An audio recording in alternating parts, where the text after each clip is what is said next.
What's up guys, welcome back to Best in Otak YouTube channel. Sama gue Malvin, dan yes, Sony WF-1000X Mark V XM5 ya. Udah gue pakai kurang lebih sebulan lebih.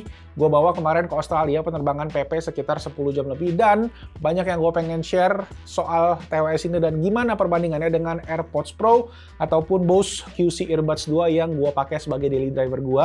So ya, langsung aja tanpa basa-basi lagi, kita mulai videonya. Let's go!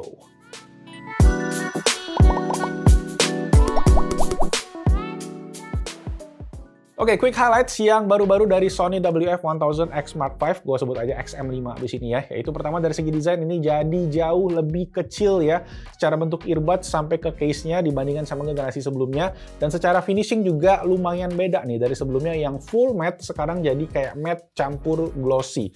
Ini somehow bikin agak susah ngeluarin TWS ini dari case-nya karena permukaan glossy-nya ini yang licin. Tapi ternyata ada triknya, yaitu digeser dulu baru diangkat. Nah, yang kedua adalah ada tombol pairing sekarang di case-nya yang bikin lebih mudah pastinya ya ketika kita mau pair ke device. Dan ini juga bisa terkoneksi ke dua device sekaligus. Ketiga, dari segi fitur, nah ini penambahannya jujur agak minor sih ya. Yang paling unik lebih ke fitur volume control yang bentuknya tuh sekarang multi-tap. Jadi kita bisa tap terus kiri untuk volume down dan kanan di tap terus untuk volume up dan sebaliknya. Bisa diatur. Sama satu lagi ada fitur gesture control yang bisa dipakai buat angkat dan reject telepon. Yang mana pas kemarin di video unboxing gue lupa bahas. Tapi pasti coba, it works dan gue juga udah share di video reelsnya, so check it out. Dan yang terakhir pastinya adalah fitting di kuping ya, karena bentuknya berbeda dan rasanya jadi bikin beda total. Cuma gue ngerasa ada satu hal di sini yang bisa dibilang lebih kecil ternyata belum tentu lebih enak. Loh. Jangan jorok ya. Nah, sekarang ngomongin si fitting ini tadi, nanti gue juga bakal bahas gimana pengalaman gue kemarin bawa ini naik pesawat. So, langsung aja masuk ke inti pembahasan ya. Pertama, langsung aja kita bahas dari segi sound quality.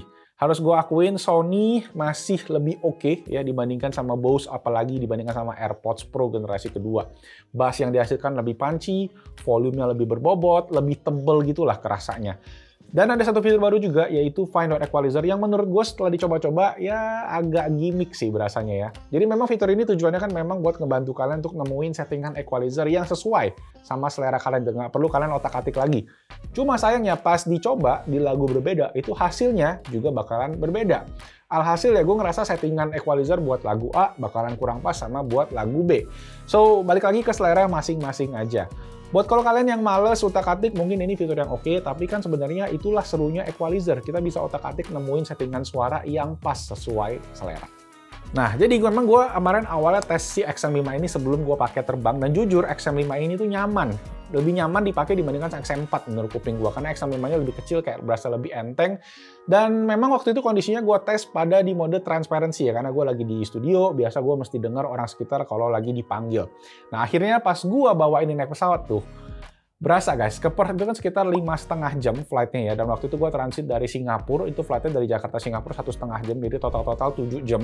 Dan itu gue full pakai XM5 ini, dan pas nyampe di Perth, di Australia, kepala gue sakit banget. Dan jujur ini sakit kepalanya nggak kayak biasa gue sakit kepala kayak pas abis makan padang gitu ya, atau abis makan kepiting gitu, kolesterol gitu kan. Enggak, ini sakit kepala yang bikin gue tuh pengen merem aja gitu, kayak semi vertigo mungkin ya. Gue sendiri nggak pernah vertigo, tapi kalau gue cari katanya sakit kepalanya begitu lah, bikin pengen merem gitu rasanya.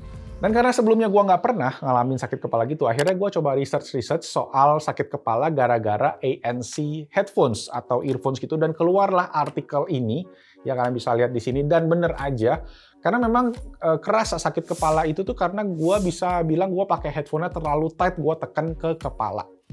Dan jujur memang gue belum nanya pastinya ke dokter THT gitu ya, tapi mungkin bener karena gue sering banget neken earbuds-nya ini pas gue terbang di pesawat kemarin. Jadi guys, seringkali earbuds-nya ini tuh dia kayak kerasa kendor.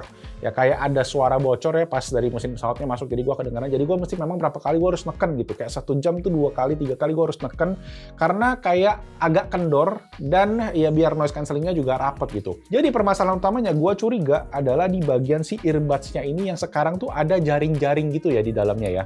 Yang mana pas ditekan, kalau kita compare sama versi sebelumnya, ini tuh yang XM5 dia nggak seelastis yang ada di XM4 yang nggak ada jaring ya, karena dia ada jaring ini kayak ada tulangnya gitu loh jadi. Nah, di versi yang XM4, di versi sebelumnya, gue tuh nggak pernah ngalamin masalah ini ya. Ditambah karena si XM5 ini sekarang lebih kecil juga bentuknya ya. Jadi pasti pakai di kuping tuh kayak agak semi melayang kali gitu ya. Dibandingkan sama XM4 yang bentuknya gede, jadi pasti pakai di telinga kayak dia tuh udah nyender aja gitu. Jadi dia mantep nggak goyang-goyang. Dan for your info, ini gua earbuds-nya gue pakai yang bawaan out of the box, yang mana biasanya di gua tuh selalu pas ya. XM4 itu juga gue pakai yang bawaan standarnya, yang medium, dan nggak ada masalah, nggak pernah kendor-kendor gitu. Nah, satu kendala lagi adalah karena gue sering tekan-tekan ini kepala, beberapa kali tuh gue kepencet sama si touch sensornya ini, dan akhirnya bikin kayak kadang mode noise cancelling-nya keganti, bisa next lagu, dan ya overall lumayan ngebetein sih experience-nya. Jadi ya menurut gue mungkin masalah utamanya ada di ear tips-nya ini ya, ear tips foam yang pakai jaring-jaring ini bikin dia jadi kurang elastis dan kurang masuk di kuping ya. Tapi ya mungkin ini juga subjektif di telinga gue aja, jadi kalau kalian yang mungkin pengen cobain ya gue saranin cobain dulu aja di Sony Experience Store sebelum kalian beli. Terutama masalah fitment ya. Cuma sebenarnya kalau di posisi yang pas, in terms of noise cancelling, menurut gue ini terbilang oke. Kalau dibanding sama AirPods Pro, gue ngerasa XM5 dari segi low frekuensi itu lebih bagus blockingnya ya. Jadi suara hum mesin lumayan ke cover, tapi masih sedikit bocor di yang high frekuensi, terutama ketika dibandingin sama Bose yang bener-bener wow, kedap banget ya. Nah, kalau kita compare dari segi ambient mode, AirPods Pro masih dibilang rajanya, ditambah lagi dengan sekarang di iOS 17, ada fitur baru yaitu Conversation Awareness, yang menyerupai fitur Speak to Chat-nya Sony, tapi implementasi Apple kerasa lebih responsif, lebih seamless gitu ya. Karena dia nggak ada bunyi, guys. Kalau di Sony itu setiap kali dia deteksi ada suara ngomong kita ya, dia akan ada jingle-nya gitu kayak tedeng, kayak kebuka. Habis itu kalau mau noise cancelling dia tedeng, tutup lagi gitu. Yang mana di AirPods itu nggak ada. Jadi otomatis aja langsung kedengeran suara keluar, jadi kayak ya lebih seamless tadi.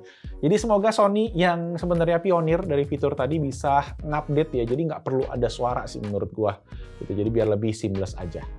Dan ngomongin fitur sendiri, pastinya yang gue suka lagi dari Sony XM5 adalah multi-point connection. Ya buat gue yang pakai beberapa device secara bersamaan, ini kerasa banget convenience-nya. Misalnya pas di pesawat kemarin, gue tuh satu gue konekin ke HP, satu lagi gue konekin ke handheld gaming ROG Ally. Kalau kalian mungkin skenario sehari-hari pas lagi kerja, mungkin satu dikonekin ke HP buat teleponan, satu lagi ke laptop kalau kalian pengen nonton YouTube atau buat yang lain-lain kayak gitu. Jadi ya gitu guys, kalau gue pengen main, gue bisa langsung ke ROG, tinggal hidupin aja, nggak usah konek-konekin lagi. Kalau gue pengen nonton video YouTube di HP, ya udah tinggal switch aja otomatis. Kalau AirPods memang ada juga fitur auto switching, tapi memang itu cuma ke sesama Apple device. Sedangkan buat Bose itu nggak ada, ya harus reconnect sendiri manual, jadi kurang convenient.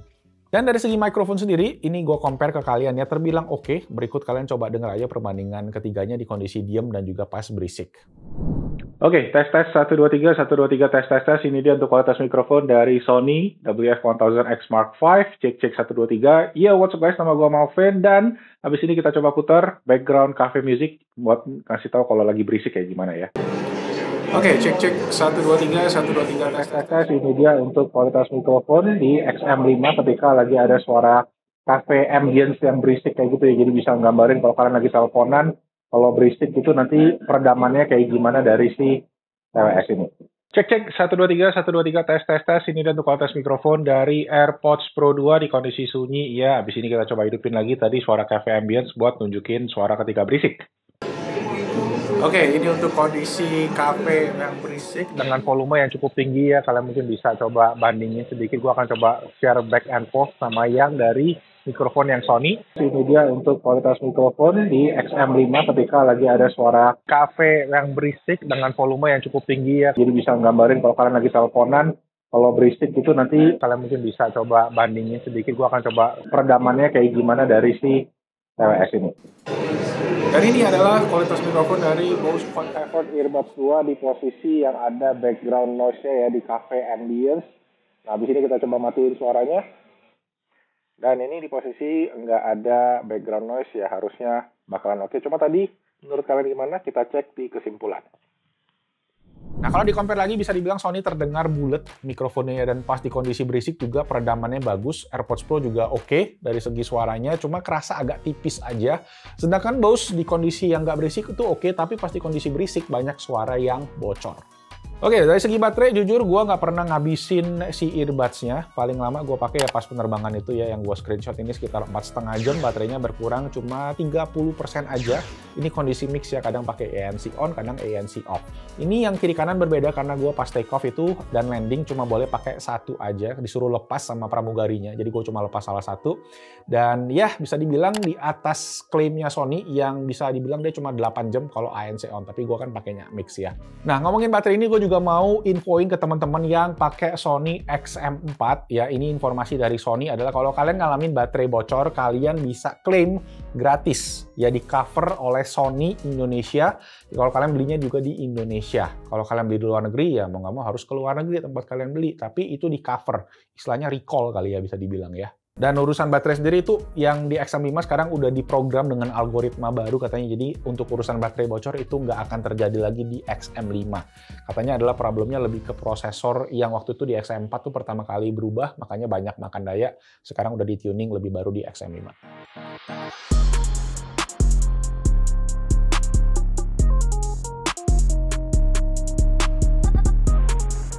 Oke, terakhir harus ngomongin harga ya. Yes, Sony WF-1000X Mark V ini dibanderol 4.399 juta. Yang bikin TWS ini masuk ke jajaran TWS dengan harga tertinggi, TWS mainstream ya. Bersaing dengan Bose QC Earbuds 2 yang harganya masih 100.000 lebih murah. Nah, kalau ditanya bagus yang mana, menurut gua secara ANC, Bose Quiet Comfort masih lebih unggul. Dan buat gue sendiri, sekarang Bose ini masih jadi yang utama kalau buat travel, terutama buat long flights. Tapi memang Sony masih punya beberapa keunggulan yang utama pastinya dari segi sound quality yang lebih superior. Fitur-fitur juga terbilang banyak ya di Sony. Cuma balik lagi buat gua, earbuds dengan ANC, kenyamanan itu nomor satu, yang mana agak kurang di XM5 dan bikin kayak bentuknya yang lebih kecil jadi kurang efektif di TWS ini. Mungkin memang ini subjektif di kuping gua aja, tapi mungkin kecurigaan gua soal foamnya itu juga tadi bener. Jadi kalau kalian ada yang ngalamin hal yang sama, boleh banget kita diskusi di kolom comment section di bawah. Oke guys, itu aja video review gua buat Sony WF-1000X Mark V. Semoga videonya bermanfaat dan let me know kalau kalian ada pertanyaan, kritik, saran, komen di bawah. Like kalau kalian suka videonya, subscribe ke Best Tech YouTube channel. Dan itu aja, nama gua Malvin. I'll see you guys on the next video. Ciao. Ya, lebih kecil belum tentu lebih enak. Lebih gede lebih enak.